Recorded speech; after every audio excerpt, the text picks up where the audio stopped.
যতই দিন যাচ্ছে নির্বাচন ঘনিয়ে আসছে এবং নির্বাচনকে কেন্দ্র করে নানা ধরনের প্রচারণা চলছে এবং এই নির্বাচনে আমি তিনটা পক্ষকে কিন্তু দেখতে পাচ্ছি। তিনটা পক্ষ হলো কে কে? একটা হলো বিএনপি, একটা জামায়াতে ইসলাম, আরেকটা সরকার। আপনারা যদি বলবেন যে সরকারের সঙ্গে তো বিএনপি এবং জামাতের কোনো প্রতিদ্বন্দ্বিতা নেই, কোনো বিরোধ নেই, তারা পরস্পরের প্রতিপক্ষ নয়, তাহলে সরকারকে আপনি কেন আরেকটা পক্ষ বলছেন? হ্যাঁ, আমি বলছি সরকার বিএনপি এবং জামাতের সঙ্গে সরাসরি নির্বাচন করছে না, কিন্তু তারা যেন জনগণ এবং আইনের সঙ্গে নির্বাচনে প্রতিদ্বন্দ্বিতায় লিপ্ত হয়েছে। কিভাবে বলছি? বিএনপির নেতৃত্বে কে আছেন? তারেক রহমান। তারেক রহমান বিভিন্ন জায়গায় যাচ্ছেন, বিএনপির ধানের শীষের পক্ষে ভোট চাচ্ছেন। ডক্টর শফিকুর রহমান জামাতের আমির, উনিও বিভিন্ন জায়গায় যাচ্ছেন এবং দাঁড়িপাল্লা মার্কায় ভোট চাচ্ছেন। আর ডক্টর আলী রিয়াজ একজন বিদেশি নাগরিক, আমেরিকার নাগরিক, উনি আমাদেরও জন্মগতভাবে নাগরিক, পরে বাংলাদেশের নাগরিকত্ব ওটাও রেখেছেন, এবার আমেরিকার নাগরিকত্ব নিয়েছেন, শপথ নিয়েছেন যে আমেরিকার স্বার্থ রক্ষা করবেন। তিনি সারা দেশে ঘুরে বেড়াচ্ছেন এবং হার পক্ষে ভোট চাচ্ছেন।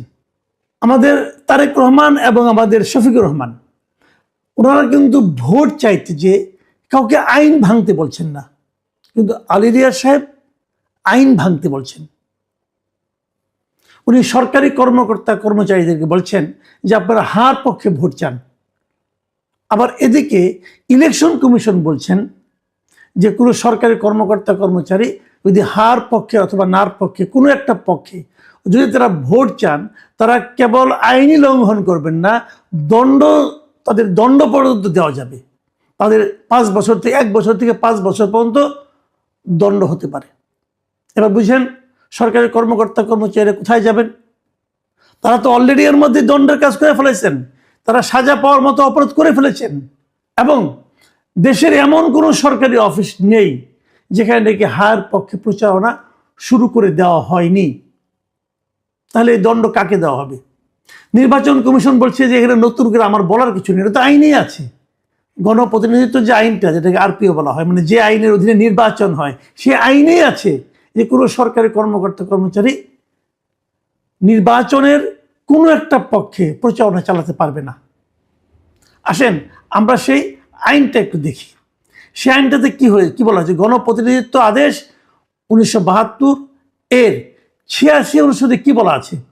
যদি প্রজাতন্ত্রের কর্মে নিয়োজিত কোনো ব্যক্তি কোনোভাবে নির্বাচনের ফলাফলকে প্রভাবিত করার উদ্দেশ্যে তার সরকারি পদমর্যাদার অপব্যবহার করেন, তাহা হইলে তিনি অনধিক 5 বৎসর এবং অনূন্য 1 বৎসরের কারাদণ্ড এবং অর্থদণ্ডে দণ্ডিত হইবেন।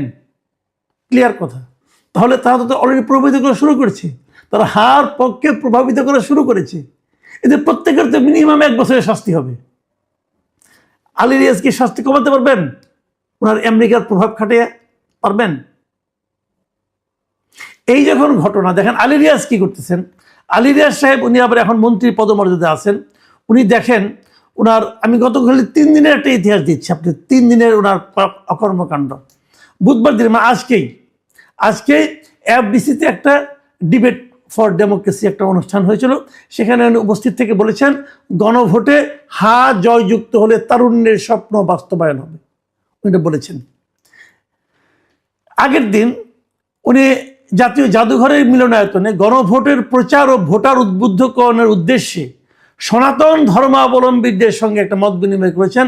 সেখানে বসে উনি বলেছেন যে বহু জাতিগোষ্ঠী ধর্মের স্বীকৃতি সংবিধানে রাখতে গণভোটে হাকে বিজয়ী করুন। উনি প্রচার চালিয়ে যাচ্ছেন। কিন্তু তারপরে উনি শনিবার দিন সিলেটে বিভাগীয় ক্রীড়া কমপ্লেক্সে বিভাগীয় কমিশনারের কার্যালয়ে একটা গণভোটের প্রচার ও উদ্বুদ্ধকরণের অনুষ্ঠান হয়েছিল।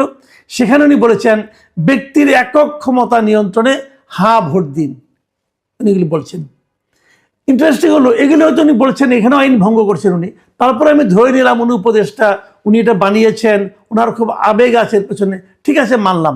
কিন্তু প্রত্যেকটা জায়গায় উনি কিন্তু প্রচারণা চালানোর জন্য সরকারি কর্মকর্তা কর্মচারীদের নির্দেশ দিয়েছেন। এবং আপনি গেলে দেখবেন প্রত্যেকটা সরকারি অফিসে, প্রাইমারি স্কুলে, সরকারি প্রাথমিক বিদ্যালয়ে আপনি দেখবেন বড় বড় করে বিলবোর্ড, বড় বড় করে ব্যানার টাঙানো আছে যে হাতে ভোট দিন। করলেনটা কি? আমি যে গণপ্রতিনিধি আদেশের কথা বলছি, নির্বাচন কমিশনও কিন্তু এই ব্যাপারে এখন মুখ খুলতে শুরু করেছে। গতকালকে আমি দেখলাম কালের কণ্ঠে দুজন নির্বাচন কমিশনার বলেছেন, তাদের দুজনের বক্তব্যের উপর ভিত্তি করে কালের কণ্ঠ একটা নিউজ করেছে, এবং সেই নিউজের শিরোনাম হলো সরকারি চাকুরিরা কোনো পক্ষ নিতে পারবেন না। এবং সেখানে ওনারা যাকে বলেছেন নির্বাচন কমিশনার আব্দুর রহমানেল মাসুদ, তার সঙ্গে আলাপ করেছেন। এবং এই ভদ্রলোক কি বলেছেন? এই ভদ্রলোক বলেছেন যে সহকারী রিটার্নিং অফিসার, প্রিজাইডিং ও পোলিং অফিসাররা তো বটেই, কোনো সরকারি কর্মকর্তারা হার পক্ষে দেন বা ভিড় বিপক্ষে না ভোট দেন এটা বলতে পারবেন না, এটা একেবারেই নিষেধ। এবং তিনি আবার একটু মাঝখানে একটু মানে আপনার একটু আপোষ করার চেষ্টা করেছেন। উনি আপোষ করে ওনাকে প্রশ্ন করা হয়েছিল যে তাহলে যে উপদেষ্টারা করছেন তার কি হবে, তখন তিনি সেটাই ব্যাখ্যা দিয়ে বলেছেন যে আপনারা হয়তো প্রশ্ন করবেন উপদেষ্টা মহোদয়রা তো ভোটের পক্ষে প্রচার করছেন। আমি বলবো উপদেষ্টা মহোদয়রা সরকারি চাকুরে নন, তারা পাবলিক সার্ভেন্ট। আমি এখনো বুঝি নাই যে সরকারি চাকুরি আর পাবলিক সার্ভেন্টের মধ্যে পার্থক্যটা কি। যাক, উনি বলেছেন, শুনি কি বলেছেন। উনি ব্যাখ্যা দিয়েছেন গভর্নমেন্ট সার্ভেন্ট বা প্রজাতন্ত্রের কর্মচারী নন, কাজেই উপদেষ্টারা গণভোটে হার পক্ষে বলতে পারবেন। ওনারা নিজেরাই জাতির জন্য অনেক টাকা পয়সা খরচ করে এই বিষয়ে একটা উদ্যোগ নিয়েছেন, সে কারণে উপদেষ্টাদের ভোটের পক্ষে প্রচার চালাবে, এটাই বাস্তবতা। কিন্তু সরকারি কর্মচারীরা তা পারবেন না। যাক, উনি যেটা বলেছেন উপদেষ্টাদেরকে এক ধরনের ছাড় দেওয়ার চেষ্টা করেছেন, কিন্তু আমি ছাড় দেব না। আমি বলবো যে উনি এটাও ভুল বলেছেন যে সরকারি মানে প্রজাতন্ত্রের কর্মচারী, গভর্নমেন্ট সার্ভেন্ট এবং পাবলিক সার্ভেন্ট, আমি এর মধ্যে কোনো পার্থক্য দেখি না। আমি এটার মধ্যে কোনো পার্থক্য দেখি না, সবাই পাবলিক সার্ভেন্ট। গভর্নমেন্ট সার্ভেন্ট আবার কি? গভর্নমেন্ট থেকে শোনা রে ভাই, গভর্নমেন্ট তো পাবলিক। গভর্নমেন্ট ইটস এ গভর্নমেন্টের ওনার কে? একটা সরকারের মালিক কারা? জনগণ। সরকার চলে কার টাকায়? জনগণের টাকায়। তো জনগণের টাকায় যারা চলে তারা সবাই পাবলিক সার্ভেন্ট। এগুলি এই 7-5 বোঝায় লাভ নাই। ইলেকশন কমিশনার হয়েছেন ভাই, আমি একটা কথা বলি আপনাদেরকে, আমি মনে করি এই ইলেকশন কমিশন যে আসলে একটা মেরুদণ্ড সম্পন্ন ইলেকশন কমিশন, সেটা প্রমাণের একটা সুবর্ণ সুযোগ এরা হারাচ্ছে। যেই দিন থেকে আলী রিয়াজ এই অপকর্ম শুরু করেছেন, সারা দেশে ঘুরছেন ফিরছেন, এবং তার পিছনে পুরো গভর্নমেন্ট ঘুরতেছে, পুরো সরকার আলী রিয়াজকে সাপোর্ট দিয়ে যাচ্ছে। তারেক রহমান যখন যেখানে যান তার সঙ্গে পুরো বিএনপি যায়, ডক্টর শফিকুর রহমান যখন যেখানে যায় তার পেছনে পুরো জামাত ইসলাম যায়, আর আলী রিয়াজ, এই আমেরিকার নাগরিক আলী রিয়াজ যখন যেখানে যায় তার পিছনে পুরো গভর্নমেন্ট যায়। আলী রিয়াজের কথা মতো গভর্নমেন্ট চলছে, এবং গভর্নমেন্ট একটা আইন লঙ্ঘন করতেছে। এই কথার মধ্যে আর কোনো আলোচনা নাই রে ভাই, আপনার আলোচনা করেন সারাদিন, but this is reality. Ali Riaz এই গভর্নমেন্টটাকে একটা ফানি একটা মানে সাবজেক্ট বানিয়ে দিছে, সারা দুনিয়ার কাছে একটা হাস্যকর সরকারে পরিণত করছে। আলী রিয়াজ যত যাই করেন না কেন, এই ব্যাপারে কিন্তু দেশের আইন বিশেষজ্ঞ, নির্বাচন বিশেষজ্ঞ, তারা কে কি বলেছেন আপনারা দেখুন। অলরেডি কিন্তু বিশিষ্ট আইন বিশেষজ্ঞ যিনি আছেন ডক্টর শাহাদিন মালিক, তিনি বলেছেন যে এই বিদ্যমান আইন অনুসারে উপদেষ্টারা গণভোটের হার পক্ষে প্রচার চালাতে পারেন না।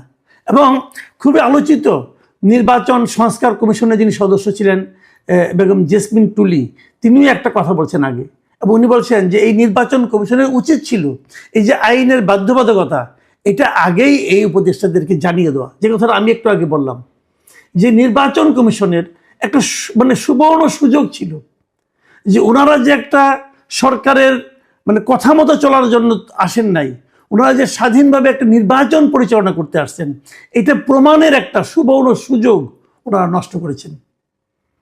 সরকার যখন নাকি সরকারি বিভিন্ন প্রতিষ্ঠানে ভোটের পক্ষে প্রচারণা শুরু করেছেন, তখনই তাদের থামানো উচিত ছিল, বলা উচিত ছিল যে এটা আপনারা পারেন না।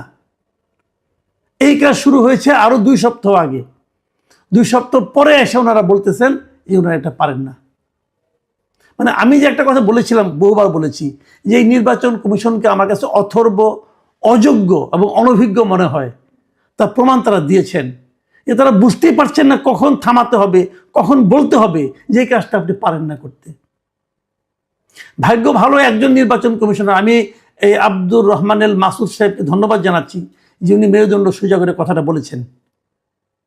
আমি মনে করি এখন এই ব্যাপারে সরকারের নির্বাচন কমিশন সতর্ক হওয়া উচিত এবং প্রত্যেকটা সরকারি অফিস থেকে সেই বিলবোর্ড এবং যত ফেস্টুন আছে, ব্যানার আছে, সব নামানো উচিত এবং এগুলির পিছনে যে খরচ হয়েছে সেই খরচ আলী রিয়াজের কাছ থেকে আদায় করা উচিত। দেশটাকে সবার সামনে হাসির পাত্র বানানোর যে প্রবণতা এই ডক্টর আলী রিয়াজ শুরু করেছেন, এটা থামানো উচিত। ওনার তো কিছু যায় আসে না, উনি তো আমেরিকান নাগরিক।